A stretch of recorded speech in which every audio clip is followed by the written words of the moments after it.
No matter what, we need that forecast. Julie's here now. And it looks beautiful, as you guys have said, everywhere. And I'm happy to tell you the temperatures also are beautiful. Why? Because they're not 90 degrees. Yeah, they're not even in 80s yet.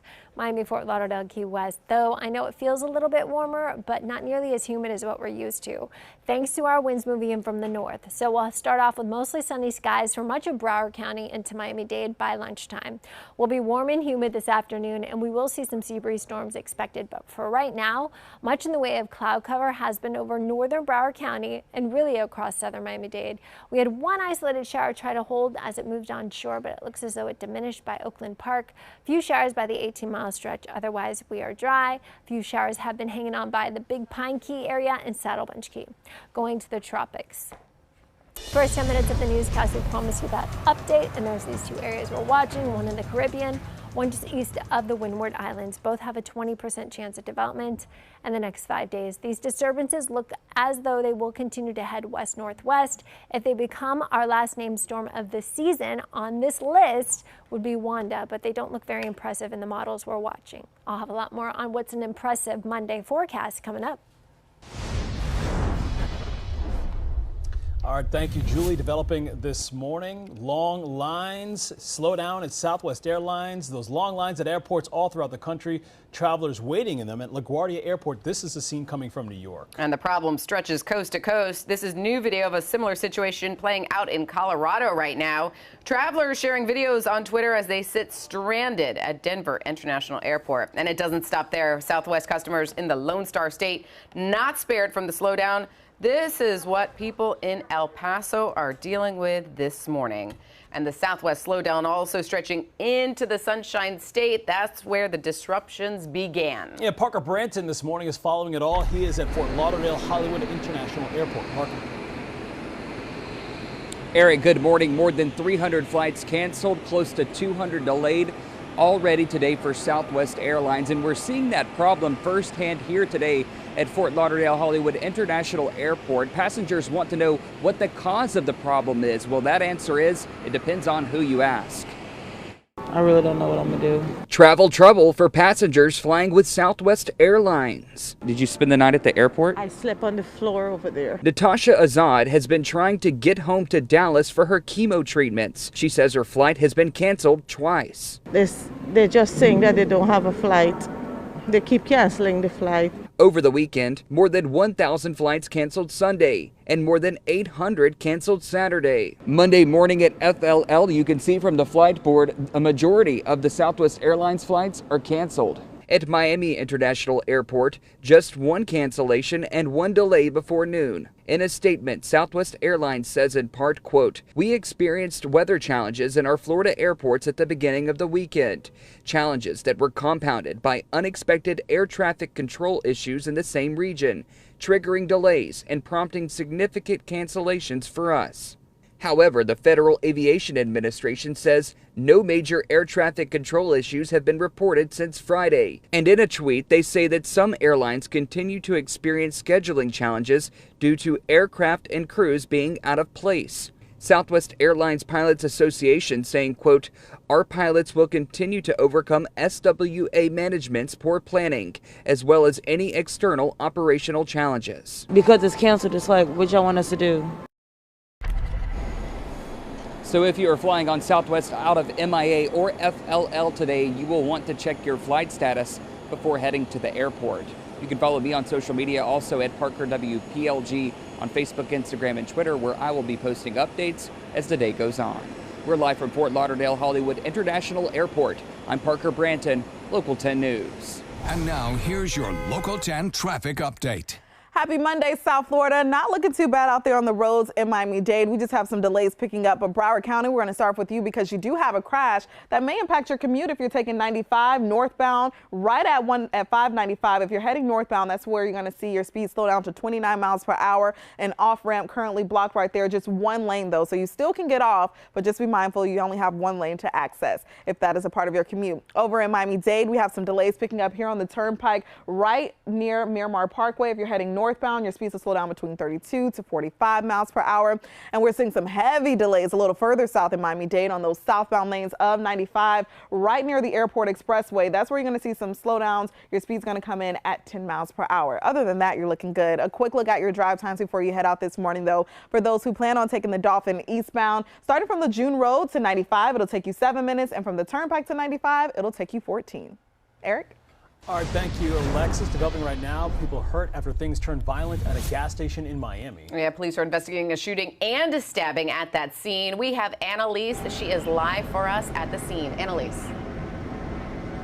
JC, Eric, right now we're actually at Ryder Trauma Center where both people involved are recovering, one from a gunshot wound and one from a stab wound. Police say that this happened around 8:20 last night in northwest Miami. Let's take you to some video because the scene was clear when we were there earlier. You can see this happened at a Chevron on Northwest 17th Avenue and 54th Street. Detectives say that they initially went there because of a person who had been suffering from a gunshot wound. When they were searching and investigating, they found a second man who was suffering from a stab wound. Now, both men were transported to Jackson Memorial Hospital to be treated. Our cameras were rolling as the transport arrived. Now, Miami police tells us that investigators are working to figure out what happened between the two men, if they were even involved in an altercation to begin with.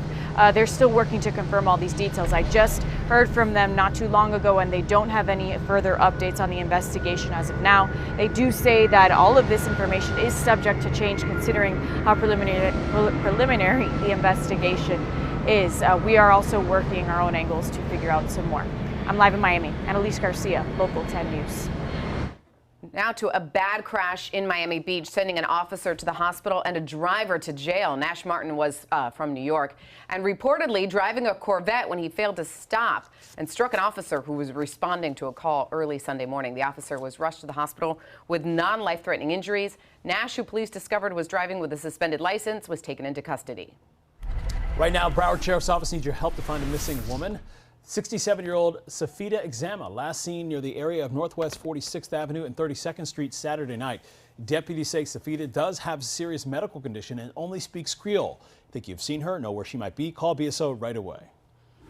Loved ones honoring Mia Mercano at a carnival at Bayfront Park on Sunday as they prepared to say their final goodbyes to the 19-year-old. Police say the South Florida native was murdered by a co-worker at the apartment complex where she lived and worked. She is a Flanagan High School graduate who moved to Orlando to attend college. Her wake will be held at the Cooper City Church of God this week. A memorial service is set to take place on Thursday. Now to the national story that could be straight out of a James Bond movie. Nuclear engineer with the U.S. Navy accused of trying to sell secrets to a foreign nation. Those secret messages hidden in everything from peanut butter sandwiches to packs of gum. The American sailor now under arrest along with his wife. Gio Insignar is in the newsroom with more on this mystery. JC, Eric, that foreign government actually turned out to be an undercover FBI agent. Officials say that engineer sold the information for nearly a year, with his wife allegedly serving as a lookout. This morning, a nuclear engineer for the Navy faces espionage-related charges, accused of trying to sell secrets about America's most sophisticated submarines. These fast attack submarines, which incorporate a lot of stealth technology, these submarines cost about $3 billion each. According to the FBI, Jonathan Tebby, who had top security clearance, sent a package of documents to an undisclosed foreign government in April 2020, including a sample of restricted data and instructions on establishing a covert relationship. When the Russians or the Chinese or the Iranians or whoever was receiving this gets the information, they can look at this and say, how do we design our submarines and save potentially years of design work? The court documents do not explain how the FBI received the package, but undercover agents posing as spies from a foreign nation allegedly made a deal with Tebby to share the secret information in exchange for $100,000.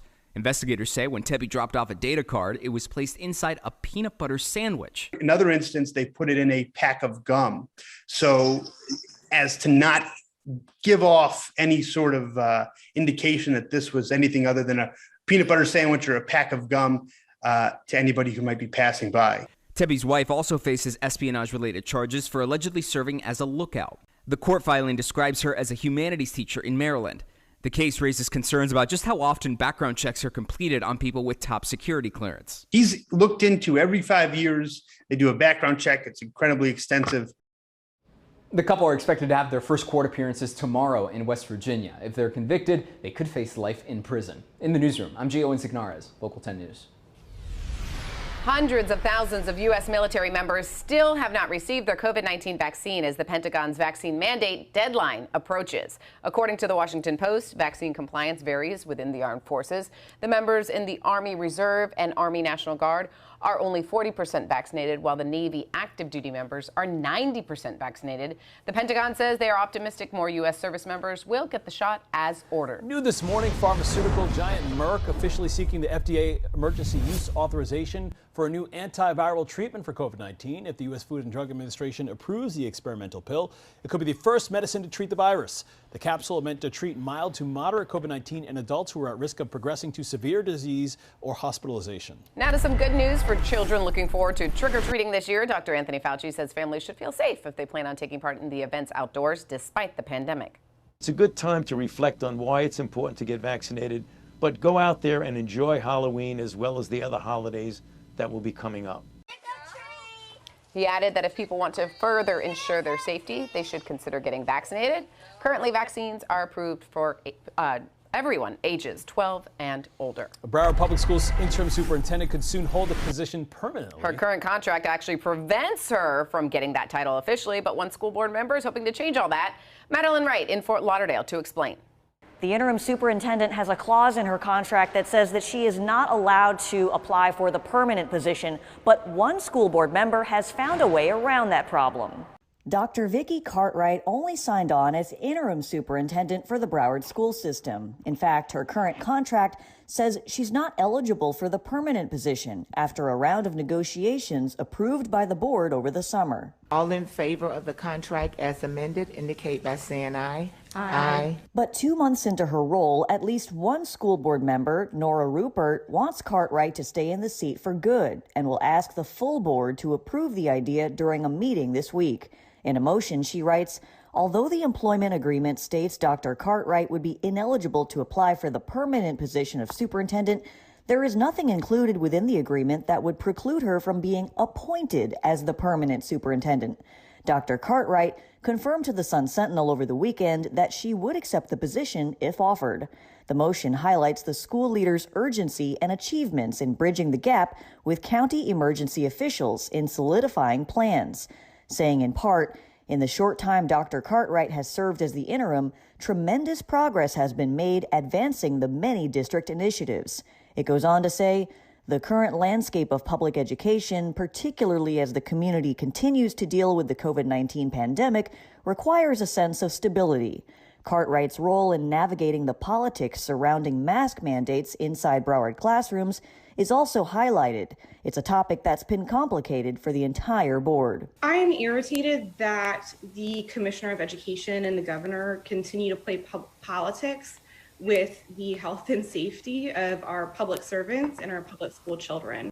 Here at the school administration building, there is a meeting scheduled for 10 o'clock this morning, and one of the items on the agenda is the issue of whether to make the interim superintendent the permanent superintendent. Follow me for updates on this story on Facebook, Instagram, and Twitter at MWright, In Fort Lauderdale, Madeline Wright, Local 10 News. And we did just speak with the interim superintendent who's in Pembroke Pines this morning. Here's what Vicki Cartwright had to say about the push to make her job permanent. So if offered the position, yes, I'm more than willing to stay here. I'm very excited because this community is an amazing community, very aware of that, and I look forward to the possibility of working with them on that permanent basis. Cartwright made those comments at Flanagan High School, where she kicked off School Pride and Peace Week. UFC lightweight fighter Luis Pena has been arrested in Deerfield Beach. According to records, the 28-year-old is facing felony domestic violence and battery charges. He appeared in court Sunday morning, judge setting bond at $6,000 and ordering him to stay away from the victim. This is Pena's second arrest in 5 months. Back in June, he was also arrested in Coral Springs on charges of robbery and battery. Turning now to an update after a double homicide in Miami from earlier this year. A $15,000 reward is being offered for information leading to an arrest, and Crime Stoppers releasing these photos of the victims, Darren Cleckley and Pernell Hart both killed January 8th around 12:30 in the morning. This is video of the scene from that night. There's a tarp over one of the victims' bodies, surrounded by evidence markers near Northwest 18th Avenue and 66th Street. If you have any information on this case, please call Miami-Dade Crime Stoppers at 305-471-TIPS. Right now, a group of protesters speaking out against a new condo development in Hollywood. Those residents say they are concerned that the 30-story private condo would take away public beachfront land. While the deal has not yet been fully approved, if it does go through, the new building would be 7 times taller than what the current code even allows.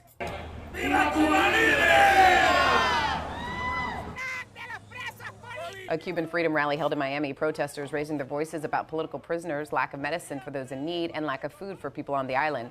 The group holding up signs calling out the Cuban leaders as criminals. Local leaders and nonprofits coming together to help immigrants in our community. The goal to help them become legal citizens. State Senator Annette Taddeo hosting the free citizenship drive at a library in Southwest Miami-Dade.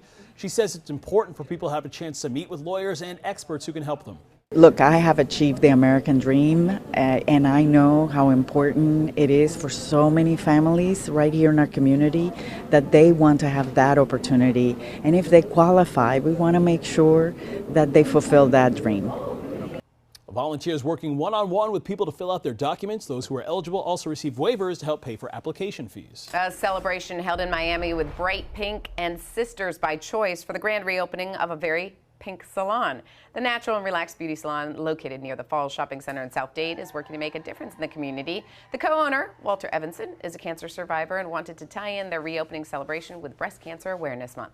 Still ahead this morning, he's being called a hero after a little boy in Texas disappeared into a patch of woods. Yeah, man saying he was called in to help in that search as an act of faith. Even though things look bleak, there's always tomorrow. It may look bad today. God's mercies are new every day. Coming up at 9:30, the exclusive interview with that Good Samaritan and how he miraculously found the toddler still alive. But first, a mass shooting at a Minnesota bar. Police describing the scene as hellish. What we're learning about those victims. Severe weather striking in America's heartland. Storms spawning multiple tornadoes. The cleanup getting underway this morning. You are watching JC Birch and Eric Yahtzee on the one and only Local 10 News.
A bar in Minnesota turning into the site of a deadly mass shooting over the weekend. This cell phone video, it shows the moments after shots were fired at the 7th Street truck park in St. Paul.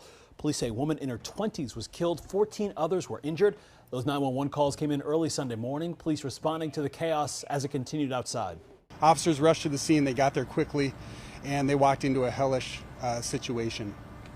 There were gunshot wound victims lying in the street outside the bar. There were gunshot wound victims lying on the sidewalk outside the bar. And there were gunshot wound victims lying on the floor inside the bar. Police arrested 3 men who are now in the hospital. They will be taken to jail once they are treated for injuries sustained during the incident. The motive for this is unclear. Well, police are investigating a quadruple shooting in Washington, D.C. That gunfire left a 23-year-old man dead and 3 others injured in a neighborhood on Friday night. The injured victims are expected to be okay. Detectives believe it was a drive-by shooting. D.C. police have recorded at least 163 homicides in the district this year. That's up 11% from 2020. Manhunt for a suspect accused of killing an officer in Georgia has come to an end. Damian Anthony Ferguson, seen here in handcuffs. Police arrested him at his home on Sunday. The 43-year-old has been charged in the murder of Dylan Harrison. The 26-year-old officer was fatally shot on Saturday outside of a police department while working his first shift with the Alamo Police Department. Harrison leaves behind his wife and 6-month-old child. Turning to the Capitol fallout, the January 6th committee has reportedly served former Trump aide Dan Scavino with a subpoena after struggling to physically locate him. According to a source, a process server brought the subpoena to former President Trump's Mar-a-Lago resort on Friday, and we're told Scavino was at his New York home, so he asked a staff member to accept the subpoena on his behalf. The source says Scavino is set to review the subpoena with his attorneys early next week to determine his next steps. Investigators say the pipeline that leaked thousands of gallons of crude oil into the Pacific may have initially been damaged up to a year ago. Federal investigators say an anchor might have hit it before the oil leak off the coast of California. Federal investigators sifting through a year's worth of data and images from multiple sources, trying to get a better picture of what went wrong. Oil tar balls are washing up ashore as far south as San Diego. Well, severe thunderstorms spawning a string of tornadoes across Oklahoma. Take a look at this monster storm moving over part of the state on Sunday. At least 5 twisters have been confirmed so far, one damaging a school, some homes, and gas stations near Tulsa. A hailstorm also caused damage to homes, cars, and businesses in Norman. No injuries or deaths have been reported. Ooh, that Boy, was a heck of a scary. shelf cloud. I mean, Scary looking, Julie. yeah, we don't like to see those. And let me tell you, here in South Florida, those are the type of storms we see when we talk about front rolling in, which is very rare for this time of year. But when we get closer to like December, we see that cloud of shower and thunderstorm activity rolling into blue skies, and it is apparent. And typically that's when we talk about severe weather for us here in South Florida. Sometimes we see the outer line of our sea breeze storms. We could see that today. Very similar inland, though. I suggest you head to the beach or do some boating, as your Columbus Day forecast has been pretty fantastic all morning long. No complaints from the weather department, as our temperatures have stayed comfortable and mild, upper 70s and lower 80s, mid 70s inland. We started off in the lower 70s inland thanks to that north breeze. Our dew points have been in the 60s until now. They're now into the 70s. That's still not terrible. Though what it is doing is keeping us with a little bit of cloud cover, but at least dry conditions. There's a shower about to head towards Homestead. Otherwise, for much of the Keys, it's just been the isolated activity by Saddle Bunch Key and Big Bend Key. Nothing like what's going on across the nation's midsection. So we're turning into the time of year where we're going to be talking about cold fronts moving from the west coast to the east coast, hence why we talked about that shelf cloud, because that cold air is vecting its way in towards some very warm, humid conditions, and that sparks severe weather. Well, out west, we have cold air moving into more cold air, so that's going to bring the situation of snowfall, and they need it. They need every single ounce of snowfall that they can get. Even flurries are welcomed across parts of California because it has been months. We're talking at least 7 to 9 months of this seen measurable rainfall, let alone snowfall. So it's just great news. So for the Pacific Northwest parts of the Sierra Nevada in towards Nevada, the Rockies, 12 to 18 inches expected of snow by tomorrow. And then accompanied with that is the cold temperatures. That's their fall. Our fall, completely different, but you know what? That's why we live here in South Florida. We do things different, right? Severe weather, you heard me mention, enhanced across Chicago and Missouri. We have a mid and upper level low. This is what is basically driving our forecast, bringing us some dry air on the back end of the system, but there's moisture on the east side. So for today, we'll stay mostly dry, and then we'll see a chance of some showers Wednesday, and then Thursday and Friday, more dry air moves in. So really, the week forecast doesn't look terrible. Head to the beach and enjoy. Low risk of rip currents for you beachgoers, boaters, no advisories as the bays will be at a light chop. Just another reminder, we went through our first high tide, our king tide dates for the month. Our second will be at the end of the month. Have a great day, South Florida. All right, Julie, thank you. Coffee shop in North Carolina on a mission to hire special people as they celebrate the opening of a new location. Yeah, look at this. Their goal is to hire people with disabilities or learning challenges. And the idea came about after the owner's children who have Down syndrome struggled to find a job. From the start, customers at Biddy & Bowes are greeted with a warm welcome and personalized handwritten cup. Getting a chance to talk to people and also just try to get their orders in as fast as I can and just help them along the way. And guess what? 23 more of those Biddy & Bowes coffee shops are set to open up all across the country over the next few months, which includes one in Fort Lauderdale. Ooh. Yeah, all with the same mission to employ people with special needs, so keep that in mind. Absolutely. Check that out. And now here's your Local 10 traffic update. South Florida, not looking bad out there on the roads. I have an update because we had a crash that was causing some major delays in Broward County. I want you to know that crash has since cleared up. If you're heading northbound on 95 as you approach 595, you still will run into some lingering delays because of that earlier crash. But right now, your speed's not looking too bad, coming in at 57 miles per hour. Thus, the northbound lanes, the southbound lanes looking a lot better. The green, always a good sign. That means traffic is flowing smoothly. Let's talk about Miami-Dade, where we're seeing some heavy delays if you're heading out on those southbound lanes of 95. As you pass through 119th Street and continue towards 103rd, that's where you're going to run into some delays, about a couple miles of delays right there. Your speed's coming in as slow as 20 miles per hour. Also seeing some delays, 195 if you're heading eastbound. That's where you'll slow down right before you get to Miami Beach. Speeds will come in at 11 miles per hour. You can see the entire Express Causeway right there, currently seeing some heavy delays. So if this is a part of your commute, be mindful of that. JC and Eric. All right, thank you, Alexis. Federal investigators first thought they were getting a sighting of a wanted fugitive in decades. Yeah, but their hunch proved out to be wrong. Coming up in our next half hour of news, who the man was that was spotted at this baseball game and where that now leaves the search for one white-collar criminal.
New details this morning in the remarkable story of survival and the joyful reunion for the family of 3-year-old Christopher Ramirez. It's unbelievable, right? That Texas boy who had been missing for 4 days was finally found over the weekend by a Good Samaritan. We have Andrea Martinez. She has more on that rescue and an exclusive interview with the hero. Yeah, it really is remarkable. Officials say that 3-year-old Christopher Ramirez's condition is improving 4 days after that agonizing search for him. And this morning, we're learning new details about his rescue from the man who spotted him. This morning, the man who police say found the missing toddler is retelling the moments leading up to that remarkable discovery. Christopher, is that you? And then he speaks again. I'm like, whoa, like, praise God. Speaking exclusively to ABC News' Marcus Moore about what many call pure luck. Tim Halfin says it was divine. He told police he had only heard about the missing boy during a Bible study and set out to search for the boy on his own. Police say the landowner found Christopher Saturday morning in a thick wooded area 5 miles from the boy's home. I don't know what to make of it. All I know is he was found safe. When I picked him up, he was still talking. He wasn't shaking. He wasn't nervous. You know, the things I would expect. Maybe he just sensed, I've been found.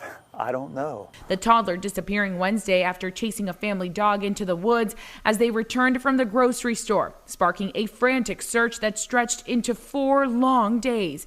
Authorities and volunteers working around the clock to find the boy using drones, search dogs, and even the help of the FBI. I know the volunteers, those who were hunting for him, they just felt like, they told me, we didn't feel like we can sleep because we knew he wasn't sleeping and he wasn't found. But the search coming to a miraculous end after Halfin says he spotted Christopher 10 yards into the forest and then alerted police. The child was found alive. He is alive. He's thirsty. He's with his mother and he's going to the hospital. Praise the Lord.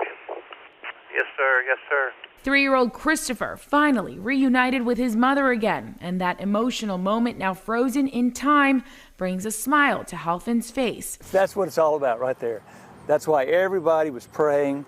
That's why everybody was out hunting. That's why God laid it on my heart to go look, to reunite that boy with his mom. Even this morning, Halfin's still at a loss for words, unable to explain how he came about locating Christopher. I think the story is, do not give up hope.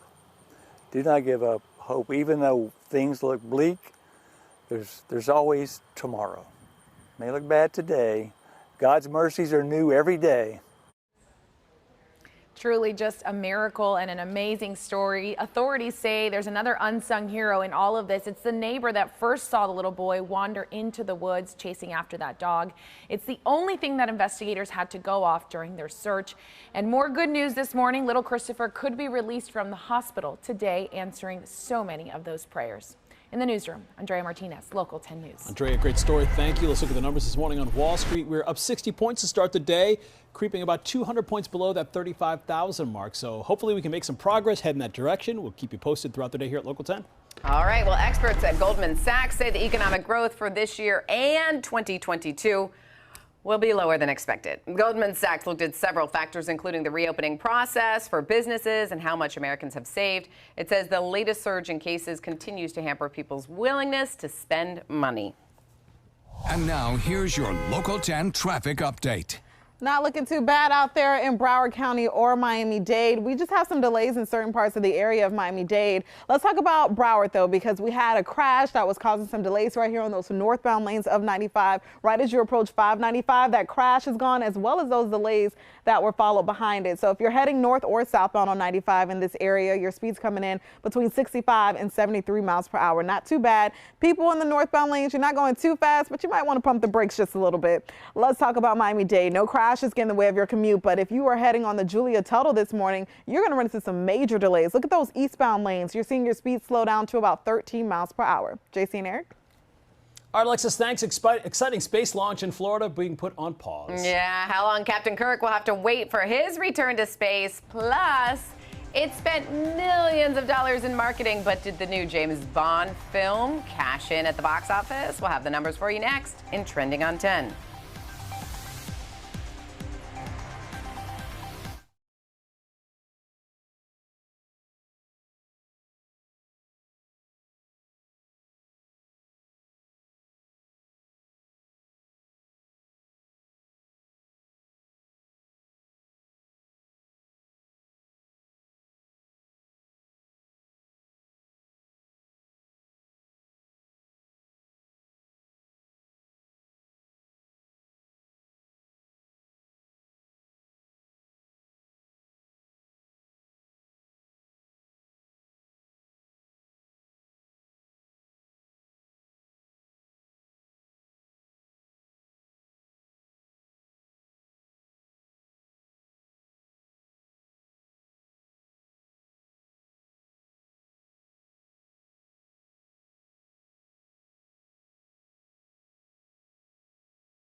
It is time to talk trending. Captain Kirk is going to have to wait a little longer for his return to the final frontier. Plus, an only slightly shaken weekend at the box office. Alexis is here with everything trending on 10. Well, as expected, the latest James Bond took the top spot at the box office over the weekend, but No Time to Die debuted slightly behind expectations.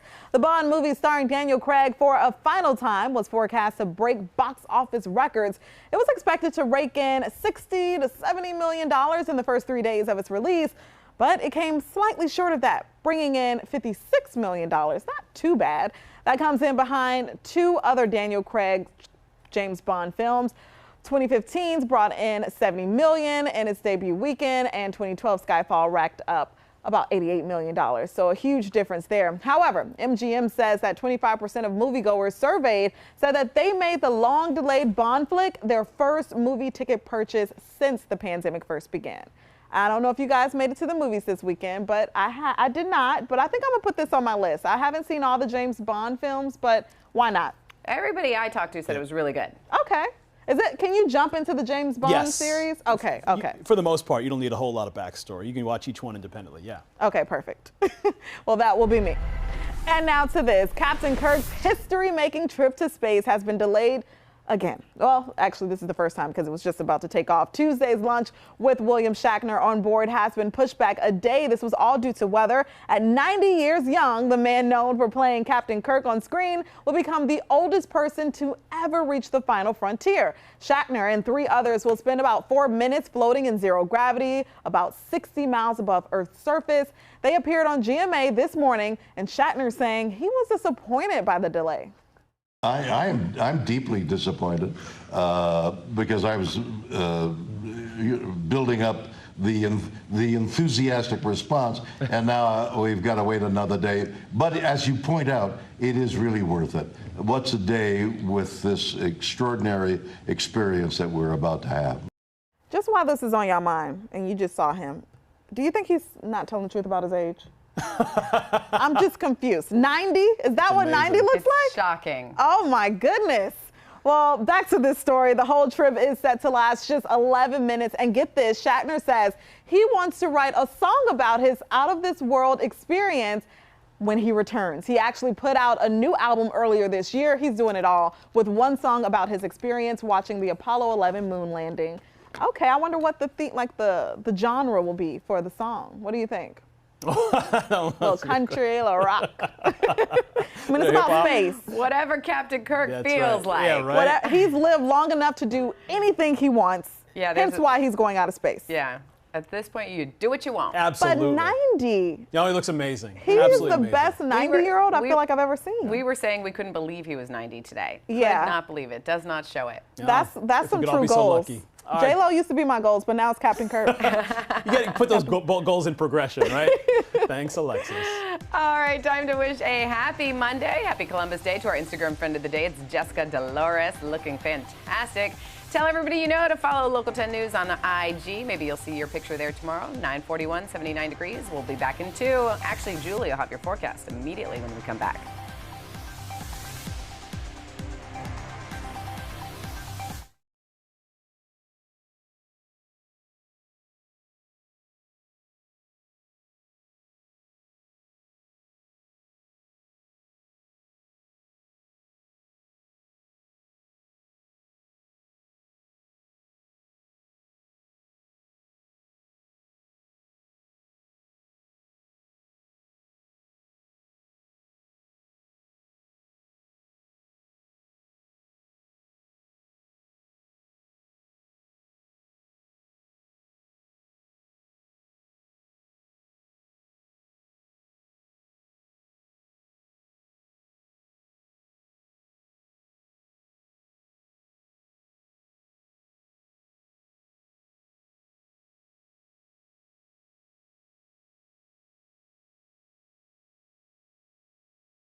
Florida, what a beautiful way to start your Monday, the new week, the holiday, all of the above. We've got blue skies out there. Yes, there are some clouds, and earlier this morning we had more cloud cover inundating Miami-Dade than Broward County. Very early this morning, because if you're just joining us at 9:44, you're just waking up. The storm started at 4:30 this morning. Then they diminished by 5:30, and since then we've been dry. Temperatures nice and comfortable, upper 70s, Miami, Fort Lauderdale, Key West. Our mid-70s are inland, up to the upper 70s down in southern Miami-Dade. And our dew points, I hope you were enjoying them this morning or right now, because even though they are in the low 70s, they're not nearly as warm as what they have been past weeks. Currently, we are seeing some blue skies and dry conditions, but also some cloud cover over parts of Miami, northern Miami-Dade, and Broward. Few showers by the upper Keys, a little bit of rainfall lingering by Saddlemunch Key. So we have this mid and upper level disturbance. That is our main focus for our forecast. And what's really impressive is how much dry air just continues to wrap around and pull into South Florida. But you see, on the opposite side of the system, we have plenty of moisture from the Caribbean, fueling for showers and storms across the Bahamas. Eventually, that moisture will wrap around into Broward and Miami-Dade, increasing the rain chance coverage by tomorrow. I think today our storms will be sea breeze driven. Our models are showing that. So we need the peak heating of the day. We're talking 2, 3 o'clock in the afternoon.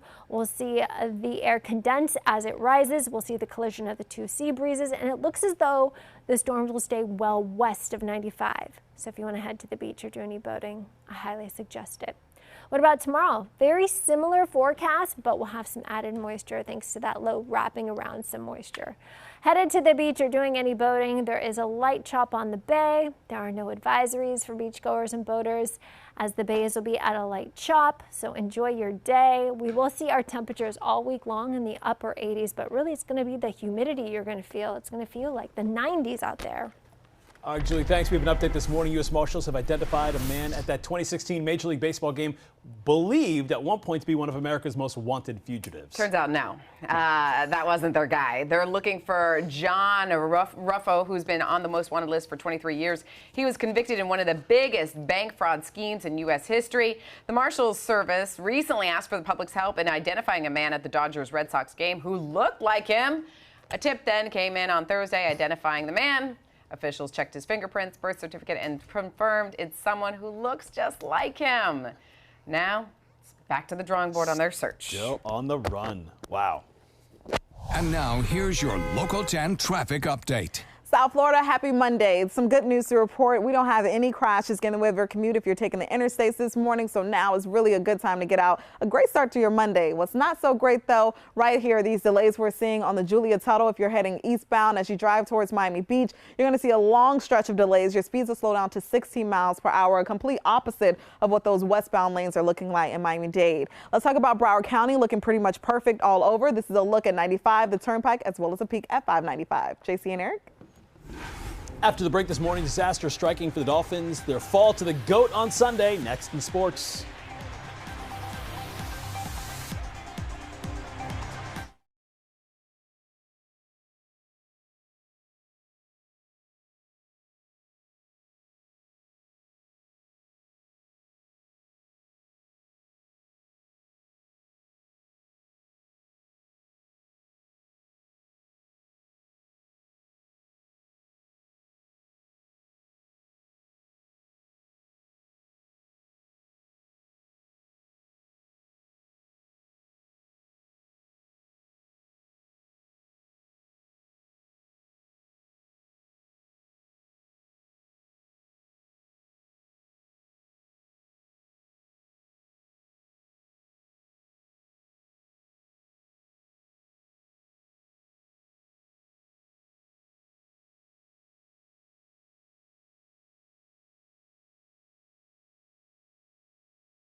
time for sports. The Miami Dolphins season slipping away from them, it seems already. They find themselves tied for last place in the AFC East with the Jets after a brutal Sunday. The Fins took on defending Super Bowl champs, the Tampa Bay Buccaneers.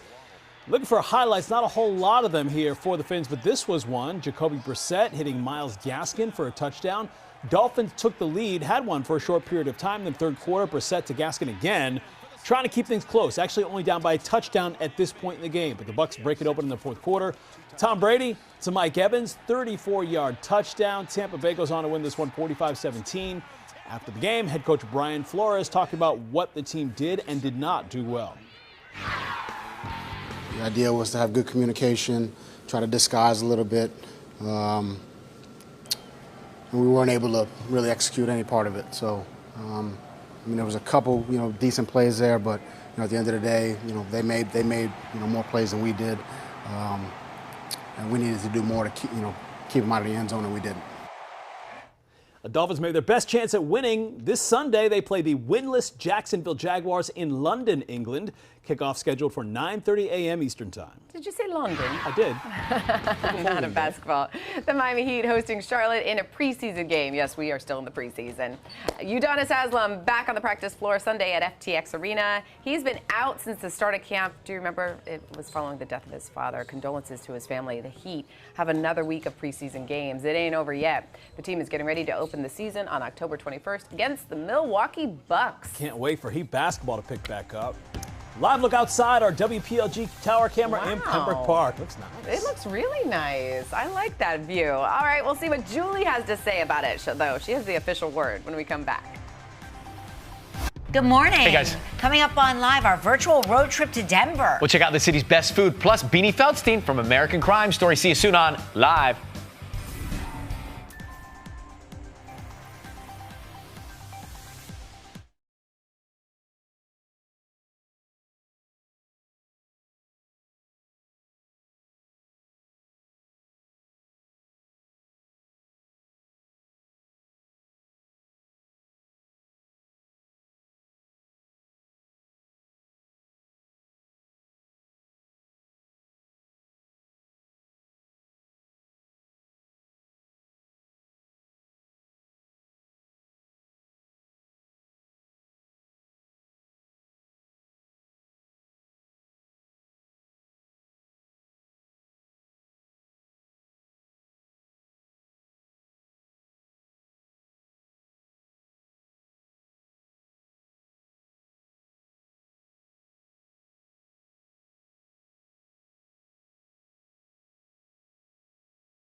Florida, it's taken all morning long for us to see temperatures in the 80s. So it feels still feels very nice out there. 81 in Miami, 80 Fort Lauderdale, 80 in Key West.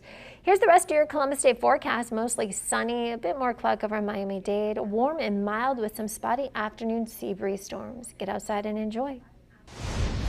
South Florida, not looking bad at all on the roads. We're looking good in Miami and Broward County. The only area I'm really seeing some heavy delays in Miami-Dade is on Julia Tuttle. If you're heading eastbound, speeds will slow down to about 16 miles per hour as you drive towards the beach. Over in Broward County, we're seeing some delays pick up on those southbound lanes of 95 right near Sunrise Boulevard. Happy Monday. All right, let's take a look at our top stories. 2 people are in the hospital after an altercation at a Miami gas station. It happened right along 17th Avenue between 54th and 55th Street on Sunday night. Police say that's where they found a man suffering from a gunshot wound and another man who had been stabbed. A store clerk tells us one of the men involved is an employee. We're working to find out about their conditions. Investigators are looking into what may have led up to the incident. South Florida travelers feeling the impact of major airline delays. Nearly 2,000 Southwest airline flights were canceled over the weekend. The airline blaming the issue on air traffic control and disruptive weather. FAA said no major traffic issues have been reported since Friday. The airline's pilots union blames airline management. And interim superintendent Dr. Vicki Cartwright telling Local 10 today that she will accept the permanent position as head of Broward Schools if it's offered to her. Cartwright's response comes as board member Nora Rupert plans to bring the motion forward to the full board later this week. That push comes despite a clause in Cartwright's current contract saying she is ineligible. That does it for Local 10 News at 9 o'clock. Thanks for watching on this Monday morning. Live with Ryan and Kelly is next. Then you can tune into your Local 10 News at noon. And where to find us all throughout the day. Whatever you've got going on, we'll put breaking news updates on our website. There we are, local10.com. All right, enjoy your Columbus Day holiday, especially for those of you lucky to have the day off, and we'll meet you back here tomorrow.